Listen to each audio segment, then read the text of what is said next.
responding to question number 2. The treatment of the Indigenous people by the Canadian government is one of the most shameful chapters in our nation's history. The deliberate starvation of the First Nations people is one of the most horrific atrocities committed against the Indigenous communities. Genocide was more than neglect or indifference. It was a calculated attack. Indigenous people of the prairies were oppressed by both nature and disease when the European fur traders infected them with contagious diseases like smallpox, tuberculosis, and influenza, to which they had no immunity to. Following the extinction of the bison, which they relied on for food, they were left hungry and desperate by climate change and CPR construction. The massive amounts of starvation within a generation, Indigenous bison hunters went from being the tallest in the world due to the quality of the nutrition to a population so sick they were believed to be racially more susceptible to disease and death, which plagued the Indigenous people.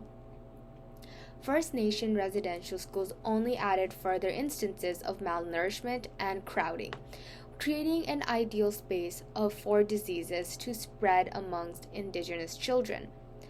Additionally, sexual assault was prominent amongst the Indigenous women, who were raped, and men lacked the freedom to farm and hunt because their land was confiscated by the Europeans.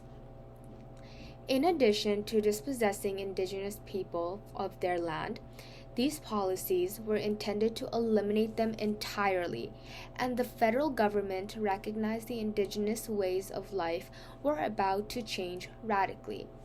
And it promised to help ease this transition, but rather than assist Indigenous people, the government instead used starvation and disease to control, isolate, and eliminate them entirely.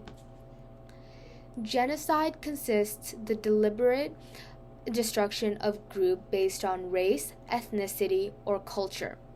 As a result, the Canadian government policies, the Indigenous people, exterminated culturally and physically. Indigenous knowledge and traditions have been lost, resulting in ongoing health disparities and intergenerational trauma.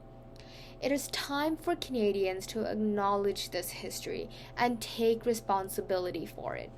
Acknowledging the truth and apologizing and taking concrete steps to rectify the harm done are all necessary.